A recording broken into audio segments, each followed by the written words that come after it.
Hello बच्चों, आज बारी है इलेक्ट्रोकेमिस्ट्री लेसन के टेस्ट की। मैंने आपके सामने बोर्ड पर कुछ क्वेश्चंस लिखे हैं। वो क्वेश्चंस वो हैं जो पहले 12th बोर्ड में आ चुके हैं बच्चों। ऐसा ही मैं एक टेस्ट ले रहा हूं। पिछले 36 एपिसोड में जितना कुछ हमने सीखा है, आज हम पता करेंगे कि उसमें से इलेक्ट्रोकेमिस्ट्री कितनी हमें आती है। देखो बच्चों, टेस्ट किस तरीके से करना है कि आपके सामने बोर्ड पर क्वेश्चंस लिखे हुए हैं। इन क्वेश्चंस का लो आप स्क्रीनशॉट, उसके बाद आप इसके आंसर्स जो है अपनी नोटबुक पे लिख लो। और अब मैं इसके जो है क्वेश्चन सॉल्व, इनके आंसर्स बता रहा हूं, उसके साथ साथ जो है ये आंसर्स आप चेक करना शुरू करो बच्चों। तो आपने पहले स्क्रीनशॉट ले लिया, अब आप क्वेश्चन को सॉल्व कर लो, वीडियो पॉज कर दो, उसके बाद अपनी नोटबुक में आंसर लिख लो और फिर वीडियो वापस ऑन करो। मैं अब उसके आंसर बता रहा हूं, आप आंसर का मिलान करें। प्रत्येक क्वेश्चन जो है बच्चों 2 नंबर का है। चलिए बच्चों, हाँ, मुझे उम्मीद है कि आप लोगों ने स्क्रीनशॉट ले लिया है, वीडियो पॉज करके आंसर लिख लिए हैं। अब आप आंसर चेक करने के लिए तैयार हैं। पहला क्वेश्चन बच्चों, पहला क्वेश्चन आपके सामने लिखा हुआ है, फैराडे का प्रथम नियम लिखो। फैराडे का प्रथम नियम लिखो। तो फैराडे का प्रथम नियम है बच्चों कि किसी विद्युत अपघटनी सेल में इलेक्ट्रोडों पर जमा पदार्थ की मात्रा उसमें प्रवाहित धारा के मान के समानुपाती होती है। इलेक्ट्रोडों पर जमा पदार्थ की मात्रा उसमें प्रवाहित धारा के मान के समानुपाती होती है। तो पहला क्वेश्चन जो है वो 2 नंबर का है। आपने अगर ये लिखा है ऐसा तो 2 नंबर ले लीजिए, नहीं तो फिर इसको कैंसिल कर दीजिए। चलिए, फिर है आपके पास दूसरा, कोलराउस का नियम लिखो। तो कोलराउस का नियम ये था बच्चों कि लैम्डा एम इनफाइनाइट बराबर लैम्डा जो है plus infinite plus lambda minus infinite. तो आप कहते थे किसी विद्युत अपघटना की अनंत तनुता पर मोलर चालकता, उसमें उपस्थित धनायनों की अनंत तनुता पर मोलर चालकता व ऋणायनों की अनंत तनुता पर मोलर चालकता के योग के क्या होता है, बराबर होता है। ठीक है, तो कोलराउस का नियम क्या था बच्चों कि इस नियम के अनुसार अनंत तनुता पर किसी विद्युत अपघटना की मोलर चालकता उसमें उपस्थित धनायनों की अनंत तनुता पर मोलर चालकता व ऋणायनों की अनंत तनुता पर मोलर चालकता के योग के बराबर होती है। यह है कोलराउस नियम। जिसने लिख लिया 2 नंबर ले ले, जिसने नहीं लिखा वो काट दे ये क्वेश्चन। चलिए, इसके बाद नेक्स्ट आपको दे रखा है, एक समीकरण दे रखी है और आपको कहा गया है सेल आरेख बनाओ। ये जितने भी क्वेश्चन मैं आपको बोल रहा हूं, ये सारे क्वेश्चन 15 क्वेश्चन है बच्चों, ये सारे के सारे 12th बोर्ड में आ चुके हैं ये क्वेश्चन। चलिए, तो आपको सेल आरेख बनाना है। सेल आरेख में आप क्या करते हो, पहले एनोड पर परिवर्तन लिखते हो, एनोड पर परिवर्तन, फिर लवण सेतु बनाते हो और फिर कैथोड पर परिवर्तन लिखते हो। ठीक है, तो अब आप इसमें एनोड देखो कौन है, ये चेक कर लेना बच्चों कि ये Ni से Ni+2 बन रहा है। तो देखना कि Ni जो है वो Ni+2 में बदल रहा है, तो ऑक्सीकरणांक में वृद्धि हो रही है, वृद्धि हो रही है तो इसका मतलब है इसका ऑक्सीकरण हो रहा है, ऑक्सीकरण हो रहा है तो ये एनोड है। तो एनोड पर परिवर्तन ये हो रहा है कि Ni बदल रहा है Ni+2 एक्वस में। अगर इसकी सांद्रता दे रखी है तो ठीक, नहीं तो लिख दो 1m। फिर क्या लिखो, लवण सेतु, और फिर कैथोड पर परिवर्तन। कैथोड कौन सा है, देखो Ag प्लस Ag में बदल रहा है, ऑक्सीकरण घट रहा है तो इसका मतलब अपचयन हो रहा है, अपचयन हो रहा है तो ये कैथोड है। तो आप लिखोगे 2Ag प्लस एक्वस, इसकी सांद्रता 1m और किसमें बदल रहा है, 2Ag सॉलिड में बदल रहा है। ये 2 भले आप ना लगाओ। ये जो है आपके पास इस समीकरण का हो गया सेल डायग्राम। तो जिनको ये आता था, जिनका ये इसी तरीके का जिन्होंने लिखा है, उनका ये आंसर सही है, 2 नंबर ले ले। जिन्होंने नहीं लिखा वो दो ये नंबर क्वेश्चन काट दें। चलिए, 3 क्वेश्चन हो गए बच्चों आपके। फिर है कि आपको लिखा हुआ है चौथा क्वेश्चन कि तनुता बढ़ाने पर चालकता तो घटती है परंतु मोलर चालकता बढ़ती है, क्यों? तो आप कहेंगे चालकता घटती है क्यों, क्योंकि चालकता जो है इकाई आयतन में उपस्थित आयनों की संख्या पर निर्भर करती है और तनुता बढ़ाने पर इकाई आयतन में आयनों की संख्या घट जाती है, इसलिए चालकता घट जाती है। तो आपका पहला आंसर क्या होगा कि चालकता घटती क्यों है? क्योंकि इकाई आयतन में आयनों की संख्या घट जाती है। दूसरा कि मोलर चालकता बढ़ती है। मोलर चालकता क्यों बढ़ती है? कि लैम्डा एम इक्वल टू होता है कापा इंटू वी। तनुता बढ़ाने पर कापा तो घटता है और आयतन बढ़ता है, ये कम घटता है, आयतन अधिक बढ़ता है, इसलिए मोलर चालकता क्या होती है बच्चों? बढ़ती है। ठीक है, अगर मान लो इन क्वेश्चंस को आपको फुल डिटेल में देखना है तो आप पीछे का एपिसोड देखो, मैं तो अभी सिर्फ आंसर चेक करा रहा हूं। तो इसका आंसर आप दो पार्ट में लिखोगे। पार्ट नंबर 1 उसमें लिखोगे इकाई आयतन में आयनों की संख्या घटती है इसलिए चालकता घटती है, और दूसरा मोलर चालकता लिखोगे क्योंकि लैम्डा एम इक्वल टू होता है कापा इंटू वी, तनुता बढ़ाने पर कापा घटता है और आयतन बढ़ता है, कापा कम घटता है आयतन अधिक बढ़ता है, इसलिए मोलर चालकता बढ़ती है। ठीक है बच्चों, तो ये हो गया आपका चौथा क्वेश्चन। जिन्होंने सही किया है उनके 2 नंबर पूरे। चलो, इसके बाद आपके पास नेक्स्ट क्वेश्चन है कि ये एक समीकरण दे रखी है और इसके लिए निर्णय समीकरण लिखनी है, और निर्णय समीकरण आपके पास होती है बच्चों ई सेल बराबर ई सेल नोड माइनस 0.059 बटा में एन लोग उत्पाद की सांद्रता बटा में क्रियाकारक की सांद्रता। देखो यहां पर माइनस आता है तो आप उत्पाद बटा में क्रियाकारक लिखते हो, तो उत्पाद कौन है? ये दोनों में कौन कौन? एक तो आपके पास है Fe+3 और इसके आगे जो मोल लगे हुए हैं वो इसके आ जाएंगे पावर में, तो 2। इधर ये क्या है? CD, इसके आगे मोल कितने हैं? 3, तो आपने पावर लगा दी 3। और ये क्या है? ये क्रियाकारक है तो बटा में आएंगे क्रियाकारक, तो Fe के ऊपर पावर आ जाएगी 2 क्योंकि मोल है 2, और CD+2 पर पावर आ जाएगी 3। ठीक है बच्चों, लेकिन इसके अंदर क्या है कि अब हमने ये देखा कि इसके अंदर उत्पाद में ये CD ठोस है, ठोस की सांद्रता इकाई मानी जाती है इसलिए हम इसको हटा देंगे, और क्रियाकारकों में ये देखो Fe ठोस है और ठोस की सांद्रता इकाई मानी जाती है इसलिए हम इसको हटा देंगे, तो ये लो, ये आपके पास नर्नेस्ट इक्वेशन बन गई। ठीक है बच्चों, अगर किसी ने ये नहीं हटाया है तो नंबर कटेंगे, आपको ठोस को हटाना पड़ेगा। चलिए, ये लिख लिया तो 2 नंबर पूरे, बोर्ड में आया हुआ क्वेश्चन ये भी। चलिए, इसके बाद नेक्स्ट देखो, कहता है कम सुनाई देने वाले यंत्रों में प्रयुक्त सेल। कम सुनाई देने वाले नहीं, जैसे जिन व्यक्तियों को कम सुनाई देता है वो कान में एक मशीन लगाते हैं, उस यंत्र में जो सेल काम में आता है उस सेल का नाम बताओ। तो ये मैंने आपको कल परसों ही करवाया है, बोलो क्या नाम होगा? छठे का आंसर होगा बच्चों मरकरी सेल। कौन सा होगा? Mercury cell. तो ये तो फ्री के 2 नंबर है, बिल्कुल आसान सा क्वेश्चन था। चलिए, ये लो मरकरी सेल हो गया कंप्लीट। 7वां क्वेश्चन, ईंधन सेल अन्य सेलों से श्रेष्ठ होता है क्यों? ठीक है, तो इसके मैंने ईंधन सेल के गुण बताए थे, वही इसके श्रेष्ठ होने का कारण है। तो पहला तो आप लिखोगे कि इससे कोई प्रदूषक उत्पन्न नहीं होता, मतलब ये प्रदूषण नहीं करते। दूसरा लिखोगे कि इसके अंदर क्या होता है कि ईंधन की सतत पूर्ति होती रहे, अगर लगातार ईंधन मिलता रहे तो ये लगातार काम करते रहते हैं, इनके इलेक्ट्रोडों को बदलने की जरूरत नहीं पड़ती, इसलिए इसका उपयोग अंतरिक्ष यात्री भी करते हैं, अंतरिक्ष यानों में किया जाता है।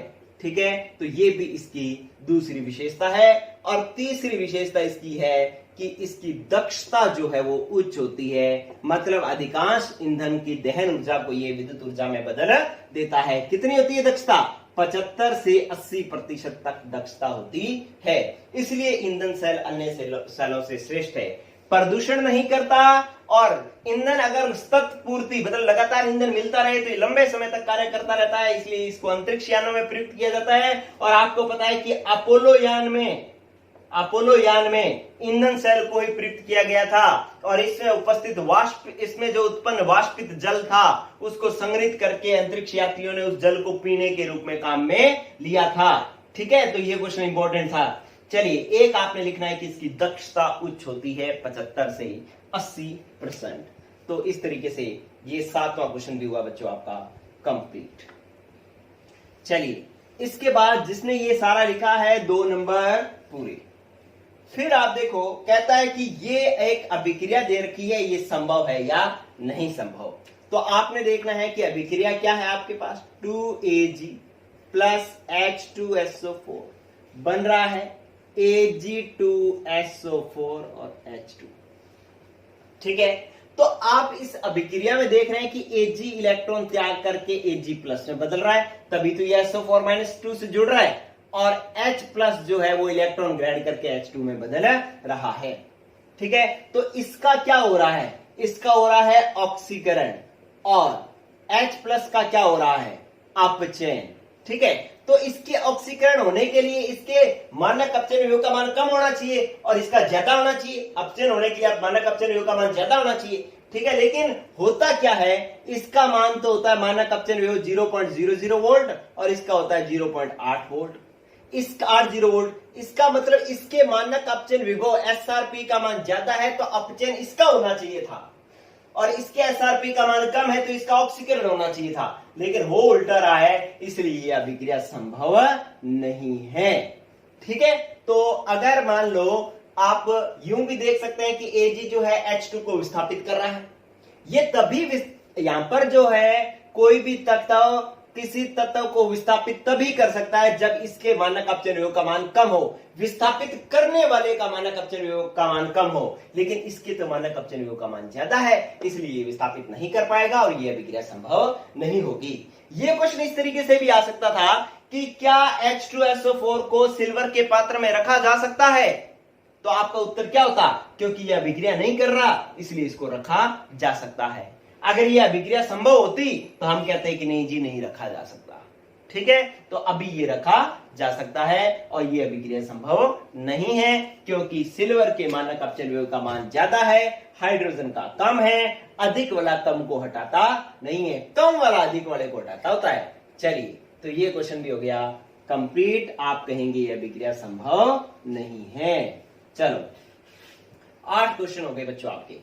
नेक्स्ट है आपके पास मानक हाइड्रोजन इलेक्ट्रोड का सचित्र वर्णन। आप इसको फुल डिटेल में तो आप देख लेंगे वीडियो, लेकिन मैं इस तरीके से शॉर्ट में फटाफट बता देता हूं। ये एक पात्र है जिसमें पीटी की तार होती है, चित्र बनाना है ऐसे। यहाँ पे प्लेटिनम की पन्नी लगी होती है जिस पर प्लेटिनम ब्लैक लेपित होता है, और यहाँ पे कांच का एक जार होता है, और इसके अंदर जो है 1 MHCl विलयन भरा होता है। इस पात्र के अंदर 1 HCl विलयन होता है। ये पीटी की प्लेटिनम की पन्नी होती है जो प्लेटिनम ब्लैक से लेपित होती है, और यहां से एक एटमॉस्फेयर प्रेशर पर H2 गैस प्रवाहित की जाती है।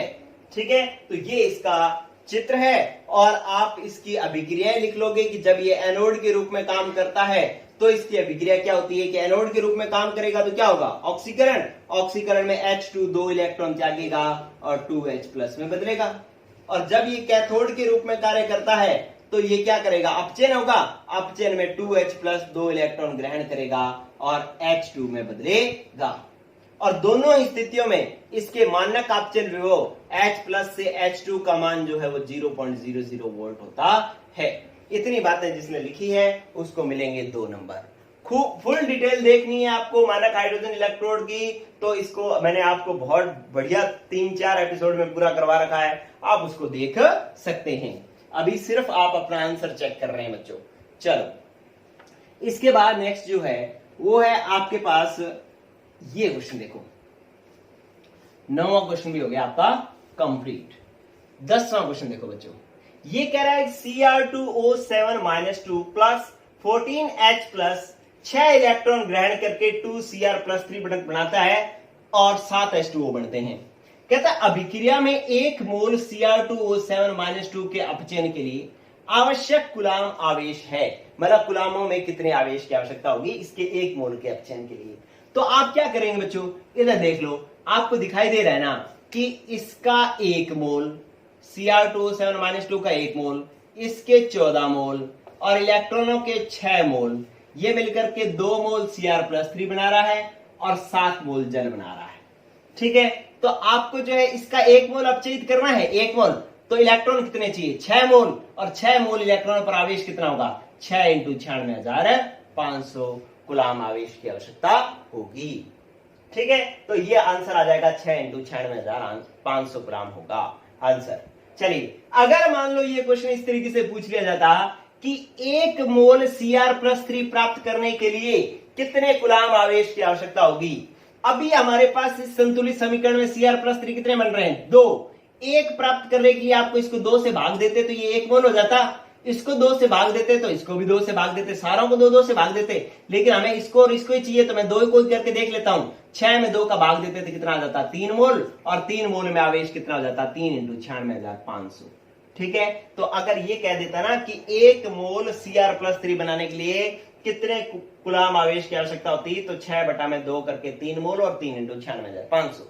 लेकिन अभी जो क्वेश्चन दे रखा है आपको बुक में, पीछे जो क्वेश्चन दे रखा है, ये बोर्ड में आया हुआ है, उसका आंसर होगा 96,500 इंटू में 6 कूलाम आवेश होगा।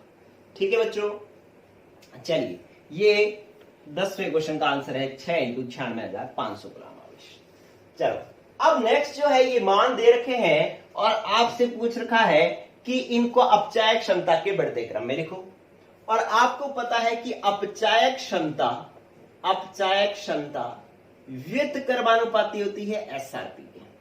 जिसका एसआरपी ज्यादा उसकी अपचायक क्षमता कम। ठीक है, तो अब इसमें से एसआरपी ज्यादा, सबसे ज्यादा किसका है? एसआरपी सबसे ज्यादा है एजी का। देखो +0.80 वोल्ट, तो एजी की सबसे अधिक एसआरपी है, इसलिए अपचायक क्षमता सबसे कम है। उसके बाद कौन आया? इसका 0.79, तो इसके बाद आ गया Hg, और इसके बाद कौन आएगा? इससे ज्यादा किसका है? इससे ज्यादा है ये -2.93, ये -2.37, तो ये होगा ज्यादा। ठीक है, तो इसके बाद आएगा Mg और लास्ट में आएगा K। ये इसके अपचायक क्षमता का बढ़ता क्रम है। ठीक है, अगर मान लो आप यूं देख लो तो ऐसा भी हो सकता है कि अपचायक क्षमता किसी इलेक्ट्रोड के ऋणात्मक विभव जितना ज्यादा होगा, जिसका ऋणात्मक विभव जितना ज्यादा होगा उसकी अपचायक क्षमता उतनी ज्यादा होगी। अब ऋणात्मक विभव सबसे ज्यादा तो इसका है, तो अपचायक क्षमता सबसे ज्यादा इसकी है। अब ऋणात्मक विभव इसका कम है तो अपचायक क्षमता कम, इसका और कम, इसका सबसे कम। ऋणात्मक विभव बोल रहा हूं मैं।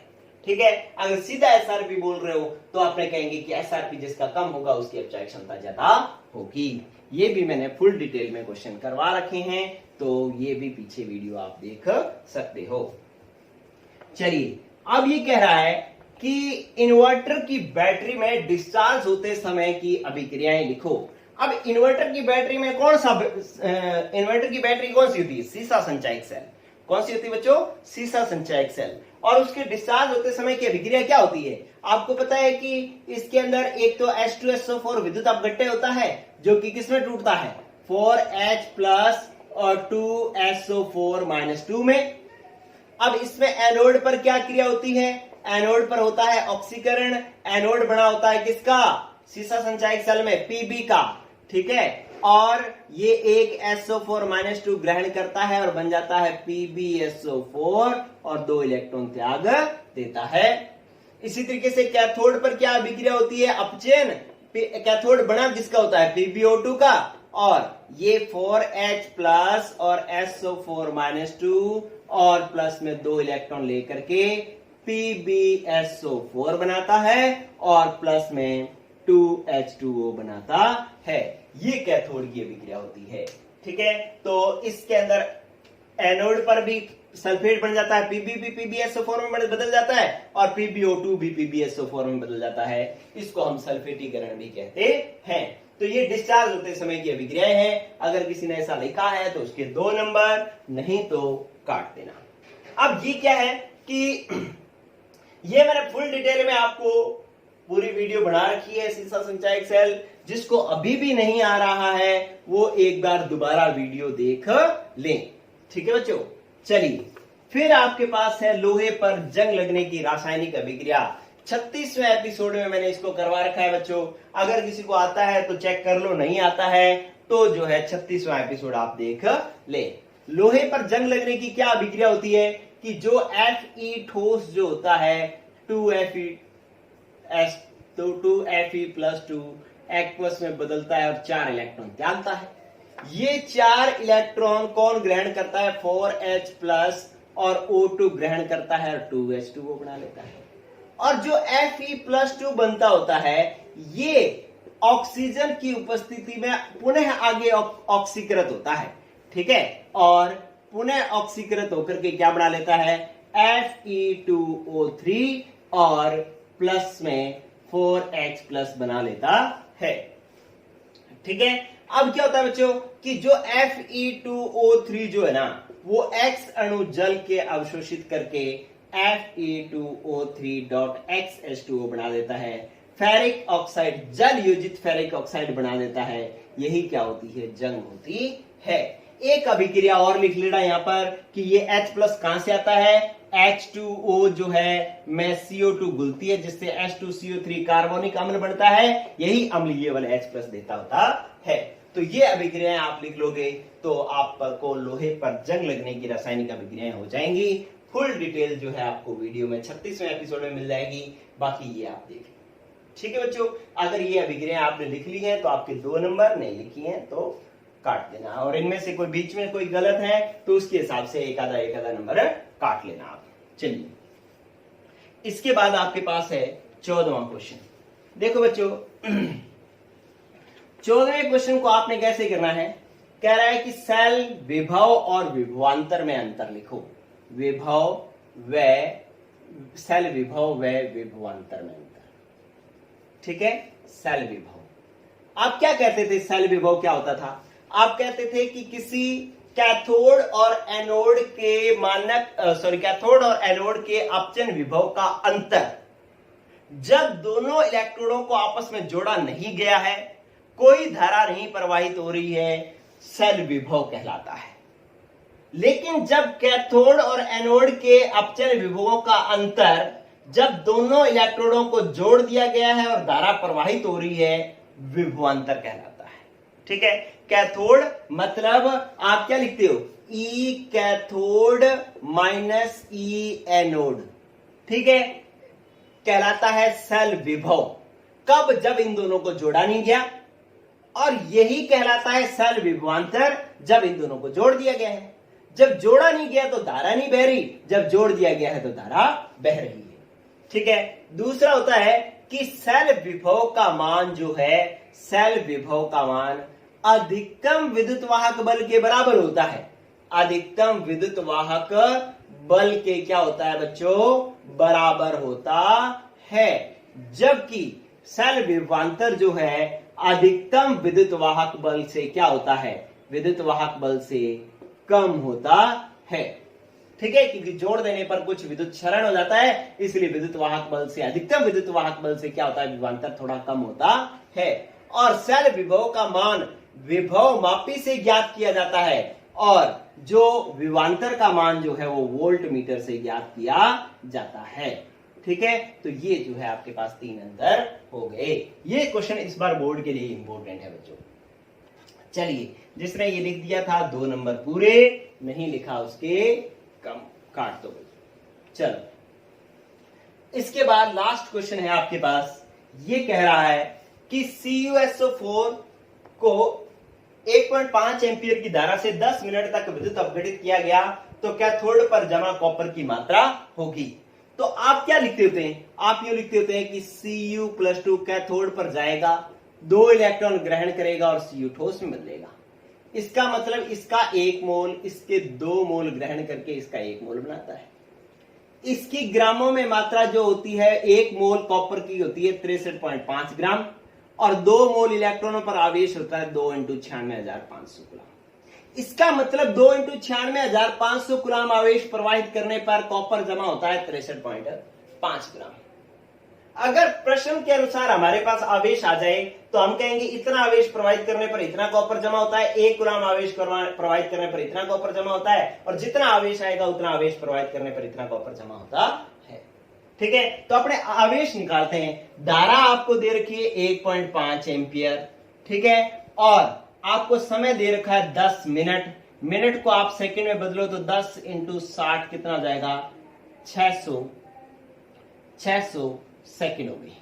तो आपके पास आवेश कितना हो गया, Q equal to I two T होता है। आई 1.5, टी जो है वो 600, तो 15 छिका 90, 900 कूलाम आवेश आ जाएगा। तो इसका मतलब ये प्रश्न क्या कह रहा है कि 900 कूलाम आवेश प्रवाहित करने पर कितना कॉपर जमा होगा। ठीक है, तो अब हमें इस तरीके से लाइन बनाएंगे, 2 इंटू 96,500 कूलाम आवेश प्रवाहित करने पर जमा कॉपर की मात्रा 63.5 ग्राम। 1 कूलाम आवेश प्रवाहित करने पर जमा कॉपर की मात्रा 63.5 इंटू में 2 इंटू 96,500 और 900 कूलाम आवेश प्रवाहित करने पर जमा कॉपर की मात्रा 63.5 बटा में 2 इंटू 96,500 इंटू में क्या आ जाएगा 900। ये ग्रामों में मात्रा आ जाएगी, ये गुणा कर लेना, आप चेक कर लेना कितना आंसर आएगा। इस तरीके से अगर आपने किया तो इसके भी क्या होंगे बच्चों, 2 नंबर होंगे। ठीक है, तो इस तरीके से ये आपका टेस्ट हुआ कंप्लीट। जितने बच्चे ये टेस्ट देंगे सभी मुझे बताएंगे कि 30 में से आपको कितने नंबर मिले। नेगेटिव मार्किंग तो कुछ है नहीं, ठीक है, जितने आपने किए उनके आपको मार्क्स मिलेंगे, जो नहीं किए उनके नहीं मिलेंगे। ठीक है, तो इस तरीके से इलेक्ट्रोकेमिस्ट्री आपका हुआ कंप्लीट विद टेस्ट। ठीक है, तो रिजल्ट मुझे जरूर बताना बच्चों, सभी कमेंट बॉक्स में रिजल्ट जरूर बताना। ठीक है, चाहे कम है चाहे ज्यादा है कोई फर्क नहीं पड़ता, लेकिन मुझे पता होना जरूरी है।